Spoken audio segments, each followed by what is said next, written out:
भगवते रुद्राय। आइए पुनः श्री शिव महापुराण की इस मंगलमय श्रृंखला को आगे बढ़ाते हुए आज शिव महापुराण की पंचम दिवसीय कथा में प्रवेश करते हुए भगवान भोलेनाथ के गुणों का आख्यान करते हैं। ओम नमः शिवाय। ओम ब्रह्म मुरारी सुरार्चितलिंगम निर्मल भासित शोभितलिंगम ब्रह्म मुरारी सुरार्चितलिंगम निर्मल भासित शोभितलिंगम जन्मच दुःख विनाशनलिंगम तत्प्रणमामि सदा शिवलिंगम तत्प्रणमामि सदा शिवलिंगम देवमुनि प्रवरार्चितलिंगम देवमुनि प्रवरार्चितलिंगम कामदहन करुणाकरलिंगम रावणदर्प विनाशनलिंगम तत्प्रणमामि सदा शिवलिंगम तत्प्रणमामि सदा शिवलिंगम सर्वसुगन्धिसुलेपितलिंगम सर्वसुगन्धिसुलेपितलिंगम बुद्धिविवर्धनकारणलिंगम सिद्धसुरासुरवन्दितलिंगम तत्प्रणमामि सदा शिवलिंगम तत्प्रणमामि सदा शिवलिंगम कनकमहामणिभूषितलिंगम कनकमहामणिभूषितलिंगम फणिपतिवेष्टितशोभितलिंगम दक्षसूयज्ञविनाशनलिंगम तत्प्रणमामि सदा शिवलिंगम तत्प्रणमामि सदा शिवलिंगम कुङ्कुमचन्दनलेपितलिंगम कुङ्कुमचन्दनलेपितलिंगम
नीलकंठेश्वर महादेव की जय। श्री मालेश्वर महादेव की जय।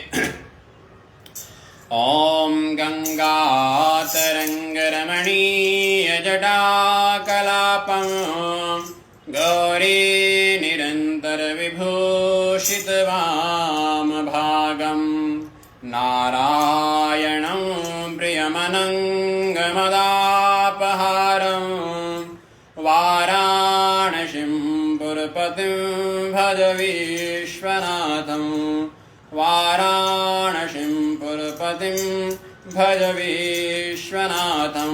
नीलकंठेश्वर महादेव की जय। श्री केदारेश्वर महादेव की जय। श्री मालेश्वर महादेव की जय। सद्गुरुदेव भगवान की जय। आइए पुनः इस श्रावण माह के मंगलमय उपकरणों में भगवान देवों के देव महादेव के मंगलमय आख्यानों का श्रवण हम शिव महापुराण के माध्यम से कर रहे थे और आज यह पंचम दिवस का सत्र शिव महापुराण के आख्यानों का। आइए इस शिव महापुराण के पंचम दिवस में प्रारंभ करते हैं। पुराकल्पे महाकाले प्रपन्ने लोकविश्रुते अच्युताम महात्मानं ब्रह्म विष्णुः परस्परं वयोर्वा नन्दिनिराकर्तुं तन्मध्ये परमेश्वरः।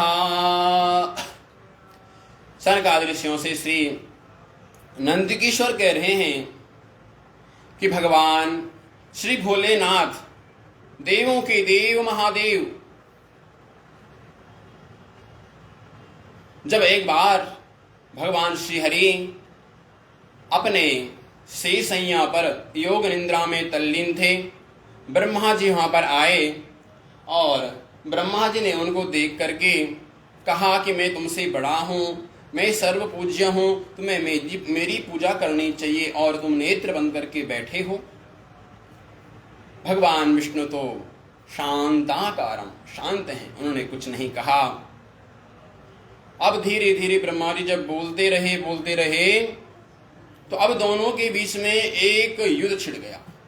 अभी बोला बाली इतनी मच गई कि एक भयंकर युद्ध दोनों के बीच में होने लगा। इतना भयंकर युद्ध हुआ कि हत्तापाई होने लगी, एक दूसरे के ऊपर अनेकों अस्त्रों के प्रहार करने लगे। ब्रह्मा जी विष्णु जी के ऊपर अस्त्रों का प्रहार करते हैं और भगवान श्री विष्णु जी भी ब्रह्मा जी के ऊपर अस्त्रों का प्रहार करते हैं और ब्रह्मा जी विष्णु जी के ऊपर अनेकों अस्त्रों के प्रहार करते हैं। अनेकों अस्त्रों के प्रहार करते करते सभी देवताओं को चिंता हुई और सभी देवता भगवान श्री भोलेनाथ के पास गए और भगवान श्री भोलेनाथ से प्रार्थना की, हे प्रभु यह क्या हो रहा है। भगवान विष्णु सृष्टि के भर्ता हैं और ब्रह्मा जी सृष्टि के कर्ता हैं। अब जब दोनों आपस में लड़ेंगे तो किस प्रकार से यह पृथ्वी का पालन होगा, इस धराधाम का पालन किस प्रकार से होगा। और इतने भयंकर भयंकर अस्त्र इन दोनों के बीच में चल रहे हैं कि जिस कारण से प्रलय हो जाएगा। प्रभु आप ही कुछ करिए। भोलेनाथ ने कहा, आप बिल्कुल भी चिंता ना करो, मैं सब देख रहा हूं और अभी मैं स्वयं जा करके इनके युद्ध को संपूर्ण करता हूं। तब भगवान श्री हरि, भगवान श्री देवों के देव महादेव ने सभी देवताओं को अपने अपने स्थानों पर भेजा और भगवान श्री भोलेनाथ वयोर्वानंद निराकर्तुं तन्मध्ये परमेश्वरा निष्कलाशतमा स्तंभरूपेण स्वरूपं समदर्शयत्। और उसी समय भोलेनाथ श्री मालेश्वर महादेव देवों के देव श्री भोलेनाथ ब्रह्मा जी और विष्णु जी के मध्य में एक स्तंभ के रूप में प्रकट भये। इतना भयंकर स्तंभ है, उस स्तंभ का ना तो आदि है और ना अंत है। उस स्तंभ को जब ब्रह्मा जी ने और विष्णु जी ने देखा तो दोनों अचकित रह गए। और इतना भयंकर स्तंभ अग्नि के समान प्रज्वलित, ना तो इसका आदि है और ना इस स्तंभ का अंत है।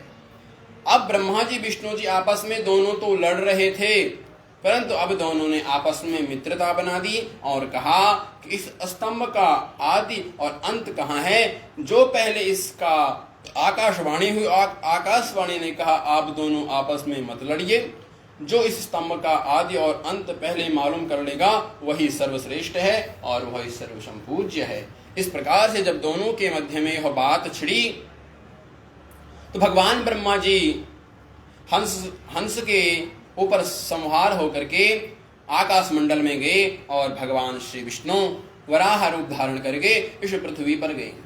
पृथ्वी को चीरते पाताल लोक में पहुंच गए, परंतु इस स्तंभ का आदि उन्हें नहीं मिला, इस स्तंभ का अंत नहीं मिला। ब्रह्मा जी आकाश मंडल में जा रहे हैं, अनेकों वर्ष बीत गए, परंतु इस स्तंभ का उन्हें आदि नहीं मिला, इसका छोर कहाँ है वो नहीं मिला। जाते जाते जब बड़ा समय व्यतीत हो गया तो ब्रह्मा जी को ऊपर आकाश मंडल से एक केतकी का पुष्प गिरते हुए दिखा, और वो केतकी के पुष्प जब ब्रह्मा जी को दिखा तो ब्रह्मा जी ने कहा भाई देखो, मेरे और विष्णु जी के बीच में यह बात छिड़ी है और आकाशवाणी ने हमें कहा है जो इस स्तंभ का आदि और अंत पता कर लेगा वही सर्वश्रेष्ठ होगा और वही सबसे बड़ा देव होगा।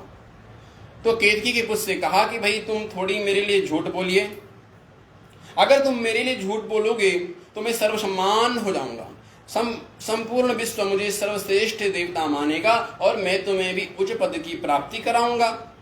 केतकी के पुष्प ने कहा भाई झूठ बोलना तो गलत बात है, मैं झूठ तो नहीं बोल सकता हूं। तो ब्रह्मा जी ने उन्हें समझाया कि भाई देखो कुछ स्थानों पे झूठ बोल लेना चाहिए। श्रीमद् भागवत महापुराण की ओर आपका ध्यान लेके जाता हूं। श्रीमद् भागवत महापुराण का वह प्रसंग जब भगवान श्री विष्णु वराह रूप में अवतरित हुए और वह वराह रूप में अवतरित होकर के राजा बलि के यहाँ वह 3 पग भूमि मांगने के लिए गए। जब 3 पग भूमि मांगने के लिए गए तो राजा बलि तो इनको पहचान नहीं पाया, परंतु शुक्राचार्य इनको पहचान गए। शुक्राचार्य ने कहा महाराज बलि ये कोई वामन नहीं है, ये भगवान विष्णु का अवतार है और यह आपको छलने के लिए आया है, इसलिए तुम झूठ बोल दो, मैं आपको 3 पग भूमि नहीं दूंगा। क्यों? महाराज बलि ने कहा मैं झूठ नहीं बोल सकता हूं, जो मैंने वचन दिया है मैं वह करके रहूंगा। तब शुक्राचार्य ने कहा कुछ स्थानों पर झूठ बोल देना चाहिए, उसका पाप नहीं लगता है। स्त्री सुनरम विवाहे च त्वदर्थे प्राण संकटे को ब्राह्मणार्थे हिंसायाम नानृतम स्यात् जुगुप्सितम्। स्त्रियों के वार्तालाप में झूठ बोलना, विवाह में व्यापार या वृत्ति के लिए परिहास में, किसी के प्राण संकट में हो, गो ब्राह्मणों की जहां हिंसा हो रही हो, इन 6 स्थानों पर अगर झूठ बोल दिया जाएगा तो झूठ बोलने का पाप नहीं लगता है। इस प्रकार से जब केतकी के पुष्प को ब्रह्मा जी ने समझाया तो केतकी का पुष्प मान गया और वह झूठ बोलने के लिए मंजूर हो गया। ब्रह्मा जी केतकी के पुष्प को अपने साथ में लाए और बड़े जोर जोर से चिल्लाने लगे, अरे मैं सर्वश्रेष्ठ हूँ, मेरी पूजा होनी चाहिए। अब भगवान विष्णु तो वराह रूप से इस पृथ्वी का, इस स्तंभ का अंत पता करने गए हैं, परंतु इस स्तंभ का अंत नहीं मिला। अनेकों वर्ष भगवान विष्णु को व्यतीत हो गए। भगवान विष्णु आए और ब्रह्मा जी ने कहा देखो देखो मैंने इस स्तंभ का पता लगा लिया है। भगवान विष्णु ने कहा मैं कैसे मानूं? कहा देखो देखो मेरे सामने यह केतकी का पुष्प है ना, यह प्रत्यक्ष प्रमाण है।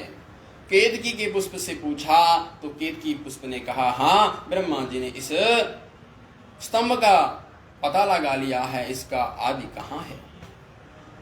अब दोनों के बीच में जब इस प्रकार की बातें हुई तो ब्रह्मा जी ने कहा मैं सर्वश्रेष्ठ हूं।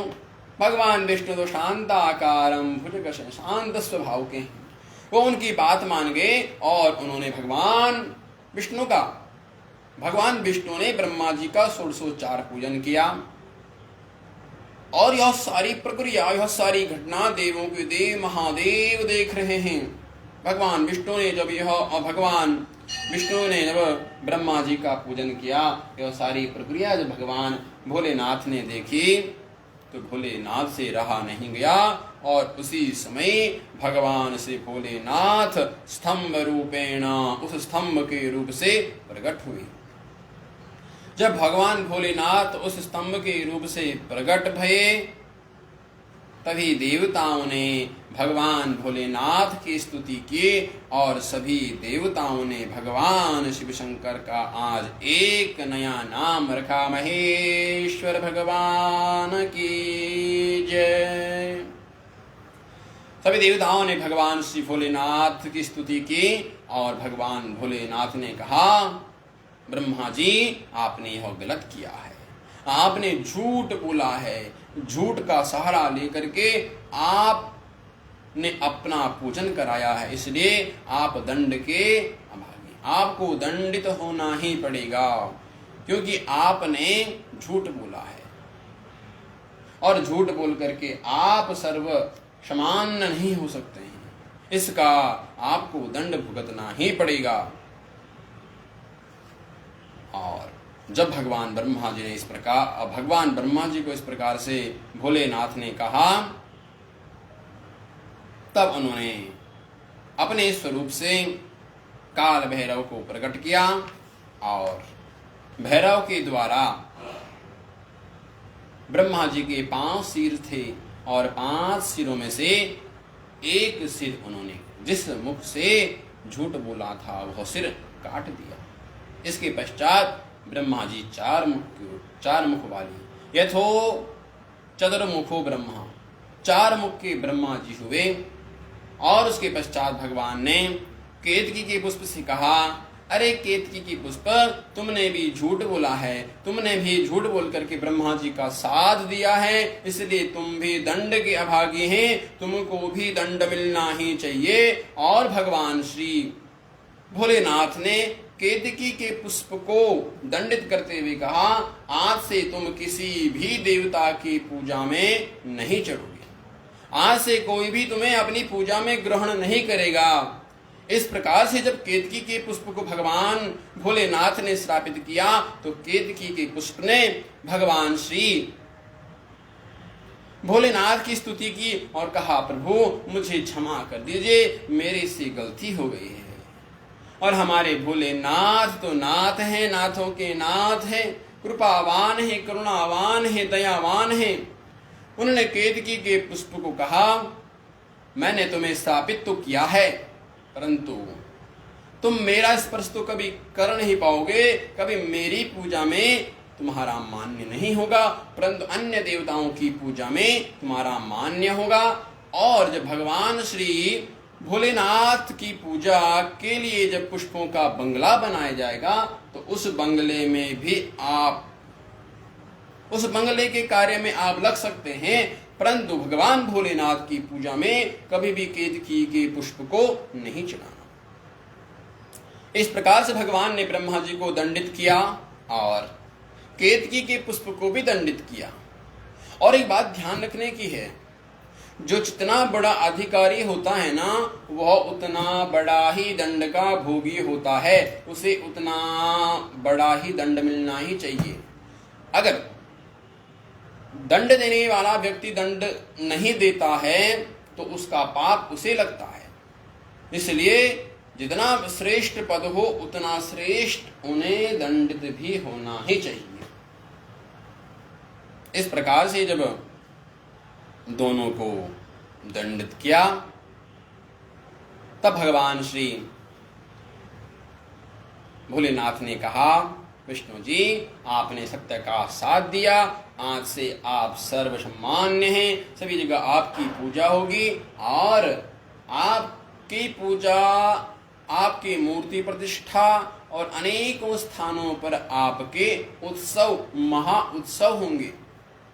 और ब्रह्मा जी से कहा कि तुमने झूठ बोला है तो आज से तुम्हारी पूजा कहीं भी नहीं होगी, पूजा ही नहीं तुम्हारा मंदिर भी कहीं नहीं होगा। जब इस प्रकार से कहा तो ब्रह्मा जी ने भगवान भोलेनाथ से प्रार्थना की, प्रभु भूल चूक से मेरे से गलती हो गई, उसके लिए मैं क्षमा चाहता हूं। जब अनेकों बार ब्रह्मा जी ने क्षमा याचना की तो भगवान भोलेनाथ ने उनको क्षमा करते हुए कहा, पुष्कर में तुम्हारा एक मंदिर होगा और तुम्हारी पूजा तो अनेकों स्थानों पर नहीं होगी, परंतु जब भी यज्ञ कार्य होगा, हवन इत्यादि होगा, तो वहां पर आपका पूजन होगा। कोई भी यज्ञ हो वह आपके बिना नहीं पूर्ण होगा। इसलिए यज्ञ में भगवान श्री ब्रह्मा जी का आसन दिया जाता है। यथा चतुर्मुखो ब्रह्मा, ब्रह्मा जी का कहीं पूजन नहीं, केवल पुष्कर में एक मंदिर और ब्रह्मा जी के लिए यज्ञ में स्थान दिया गया। जितना भी यज्ञ हो, चाहे कोई बड़ा यज्ञ हो अथवा छोटा यज्ञ हो, उस यज्ञ में ब्रह्मा जी की अनुमति के द्वारा और ब्रह्मा जी के पूजन के बिना वह यज्ञ संपन्न नहीं होता है। इसलिए यज्ञ में ब्रह्मा जी का पूजन बहुत जरूरी है। इस प्रकार से जब भोलेनाथ ने ब्रह्मा जी को यह वरदान दिया, भगवान विष्णु को भी वरदान दिया और केतकी के पुष्प को क्षमा याचना की और कहा, आज से मेरी पूजा में केतकी के पुष्प का कभी भी मान्य नहीं होगा। केतकी के पुष्प अनेकों देवताओं को चढ़ाया जा सकता है, परंतु भगवान भोलेनाथ की पूजा में केतकी का पुष्प नहीं चढ़ाया जाएगा। इस प्रकार से भगवान भोलेनाथ ने इन तीनों पर करुणा बरसाई, तब भगवान ब्रह्मा जी ने और विष्णु जी ने भगवान शिव शंकर का 1604 पूजन किया और 1604 पूजन करने के पश्चात भगवान भोलेनाथ प्रसन्न भये और भगवान भोलेनाथ ने कहा, अब पूजा क्या है? पंचोपचार पूजन, गंध पुष्प धूप दीप नैवेद्य 10 उपचार, पाद्यम अर्घ्यम आचमनीयम, स्नान वस्त्र उपवस्त्र पुष्प धूप दीप नैवेद्य 1604, पाद्यम अर्घ्यम आचमनीयम, स्नानम वस्त्रम उपवस्त्रम यज्ञोपवीतम, गंध पुष्प धूप दीप नैवेद्य, दक्षिणा प्रदक्षिणा आरती, ये सब 1604 से भगवान का पूजन किया जाए। 1604 से ब्रह्मा जी ने और भगवान विष्णु ने भोलेनाथ का पूजन किया। भगवान भोलेनाथ दोनों के पूजन से बड़े प्रसन्न भये और भगवान ने कहा कि आज के दिन आद्रार्याम मार्गशीर्षस्थो यः पुरुषोत्मात्मा सुखम मध्वरी वापि कामल्लिन सगृह्यापि च मे प्रियः। भगवान ने कहा, आज के दिन आद्रा नक्षत्र मार्गशीर्ष के महीने में जो व्यक्ति मेरा पूजन करेगा और इस लिंग का दर्शन करेगा, उसे संपूर्ण शिवरात्रि के उपवास का फल प्राप्त होगा। और आज के दिन को ही भगवान भोलेनाथ ने शिवरात्रि के दिन से इसको विख्यात किया और आज के दिन ही शिवरात्रि के नाम से जाना जाता है। अब यह जो शिवलिंग प्रकट भया, यह कहाँ हुआ? यह शिवलिंग प्रकट हुआ है अरुणाचल में। अरुणाचल की पहाड़ियों में यह शिवलिंग प्रकट हुआ। इसलिए शास्त्रों का एक कथन है, कास्यास्तु मरणान् मुक्ति स्मरणात् अरुणाचलम। काशी में किसी व्यक्ति का मरण होता है तब उसकी मुक्ति होती है, परंतु काशी में मरना जरूरी है। अगर किसी का देह काशी में छूटता है ना, तब जाकर के उसे शिवलोक की प्राप्ति होती है। परंतु स्मरणात् अरुणाचलम, मरते हुए व्यक्ति किसी व्यक्ति को अरुणाचल का स्मरण भी हो गया तो उस व्यक्ति को शिवलोक की प्राप्ति हो जाती है। यह मात्र अरुणाचल का है। इस अरुणाचल में भगवान श्री भोलेनाथ का वह दिव्य स्तंभ प्रकट भया, इसीलिए इस प्रदेश का नाम अरुणाचल कहा गया। आज भी इस अरुणाचल में मार्गशीर्ष के महीने में आद्रा नक्षत्र के दिन अनेकों टन कर्पूर के जलते हैं और उस कर्पूर की दिव्य अग्नि में देवों के देव महादेव का दर्शन होता है और वह बड़े दिव्य महाउत्सव के साथ में मनाया जाता है, जिसमें देशों विदेशों से अनेक श्रद्धालु वहां पर दर्शन करने के लिए आते हैं। तब भगवान भोलेनाथ ने कहा, आज मैं तुम दोनों की पूजा से प्रसन्न हूं। मैं तो तुम दोनों के बीच में आना नहीं चाहता था, परंतु जब आप लोगों ने यह भयंकर युद्ध छिड़ गया, इस युद्ध के शांति के लिए मुझे आप दोनों के मध्य में आना पड़ा। भगवान श्री भोलेनाथ ने कहा, आज से यह अरुणाचल, जो अरुणाचलेश्वर शिवलिंग है, यह शिवलिंग धीरे धीरे छोटा होएगा और यह अणुमात्र में रहेगा। जो भी इसका दर्शन करेगा, इसका पूजन करेगा, उसके संपूर्ण मनोरथ पूर्ण होंगे। इस प्रकार से भगवान भोलेनाथ ने सभी देवताओं को आश्वासन करते हुए, ब्रह्मा जी और विष्णु जी को आशीर्वाद देते हुए भगवान ने कहा, कोई भी मेरे में और ब्रह्मा जी में, विष्णु जी में किसी प्रकार का भी कोई भेदभाव ना करे। हम सब एक हैं। अहम ब्रह्मा च सर्वस्व जगतः कारणं परम आत्मेश्वर उपदृष्टा च स्वयं दृग्विशेष। भगवान भोलेनाथ ने कहा, मैं ही ब्रह्मा हूं, मैं ही विष्णु हूं और मैं ही शंकर हूं। हम तीनों एक ही हैं। हम तीनों में किसी प्रकार का कोई भेदभाव नहीं है। ये सब लीलाएं हैं और लीलाओं के निमित्त यह छोटी छोटी प्रक्रिया होती रहती है। अतः हम तीनों के तीनों एक ही हैं। और भगवान भोलेनाथ इस प्रकार से विष्णु जी को और ब्रह्मा जी को वरदान दिया और काशी की भूमि को कहा, कास्यास्तु मरणान् मुक्ति स्मरणात् अरुणाचलम। काशी की भूमि पे मरने से, जो व्यक्ति, किसी व्यक्ति का भी मरण काशी की भूमि पर होता है तो उस व्यक्ति को मुक्ति मिलती है। परंतु इसके लिए विशेष है कि काशी में मरण होना चाहिए। अगर किसी का काशी में मरण होगा तभी उस व्यक्ति को मुक्ति मिलती है। परंतु स्मरणात् अरुणाचलम, अरुणाचल में किसी व्यक्ति की मृत्यु, उसको तो मोक्ष मिलता ही मिलता है। परंतु मरते समय में किसी व्यक्ति को अगर अरुणाचल का स्मरण भी हो जाता है तो स्मरणात् अरुणाचलम, अरुणाचल का स्मरण होते ही उस व्यक्ति को शिवलोक की प्राप्ति होती है। ऐसे शास्त्रों का मत है। काशी का कण कण हर हर शंकर। भगवान भोलेनाथ की वह नगरी, इस नगरी में जो भी व्यक्ति मरता है ना, जिस भी व्यक्ति का मरण होता है, उसे स्वयं भोलेनाथ उसके कानों में जाकर के शिव मंत्र का उच्चारण करते हैं।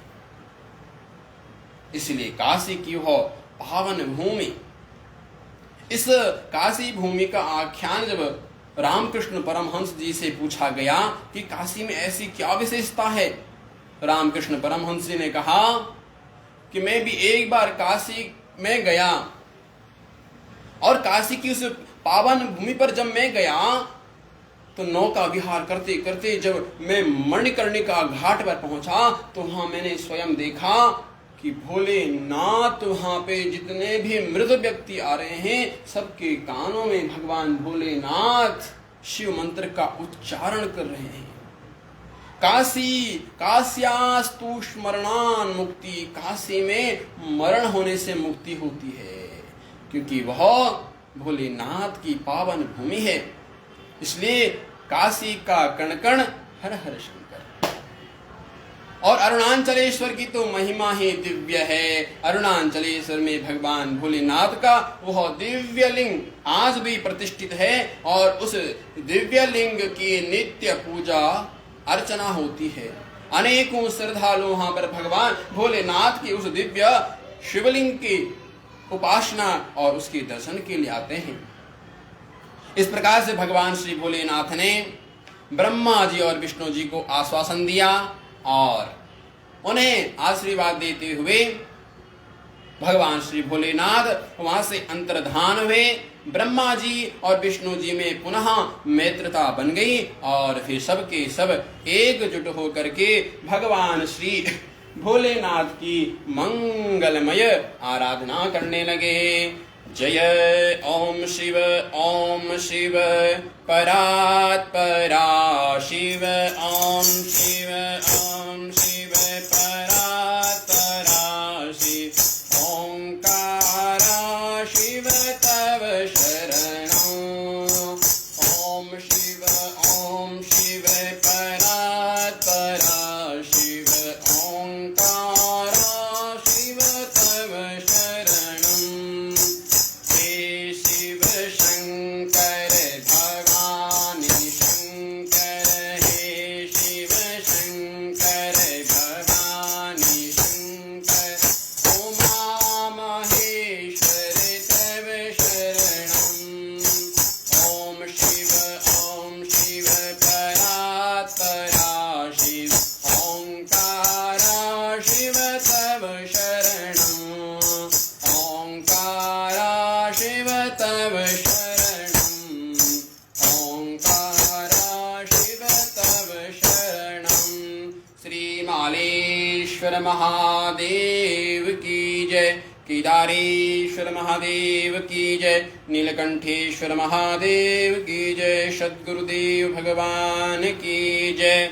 इस प्रकार से आज हमने इस श्रावण माह के पंचम दिवस में मंगलमय भोलेनाथ की उस दिव्य स्तंभ का किस प्रकार से प्रकट भया, भगवान भोलेनाथ किस प्रकार से हमारे ऊपर करुणा बरसाने के लिए इस धराधाम पर प्रकट भये, आज हमने उस दिव्या ज्योतिर्लिंग के बारे में श्रवण किया। और कल किस प्रकार से भगवान भोलेनाथ ने ब्रह्मा जी को और विष्णु जी को किस प्रकार का ज्ञान प्रदान किया, वो दिव्य ज्ञान है, विद्येश्वरी संहिता का वो दिव्य ज्ञान है। उस ज्ञान को किस प्रकार से भगवान भोलेनाथ ने ब्रह्मा जी के माध्यम से, विष्णु जी के माध्यम से हम संपूर्ण मानव कल्याण के लिए वह ज्ञान प्रदान किया है, उस ज्ञान के बारे में हम कल श्रवण करेंगे। आज की कथा को यहीं पर विश्राम देते हुए ओम तत्सत् श्री नीलकंठेश्वर महादेव चरणार्पणमस्तु। नमः पार्वती पतये हर हर महादेव हर।